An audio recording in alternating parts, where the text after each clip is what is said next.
Si avvicinano le festività natalizie e il comune di Pozzuolo del Friuli si prepara un mese e più di grandi eventi per riscoprire le tradizioni del territorio, ma con un filo conduttore: la beneficenza per dare una mano in Libano a chi sta vivendo la guerra tramite la brigata Pozzuolo del Friuli. Ne ha parlato il sindaco Gabriele Bressan.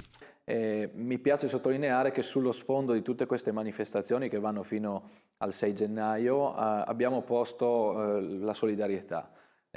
La Brigata di Cavalleria Pozzuolo del Friuli, che porta proprio il nostro nome, dal mese di febbraio sarà impegnata nel turno di comando della base nel sud del Libano di Shama, dove insomma non serve aggiungere altro perché leggiamo tutti la cronaca. Ecco, quindi loro sono prossimi alla partenza, che li vedrà impegnati per credo oltre 6 mesi in questo teatro un po' difficile.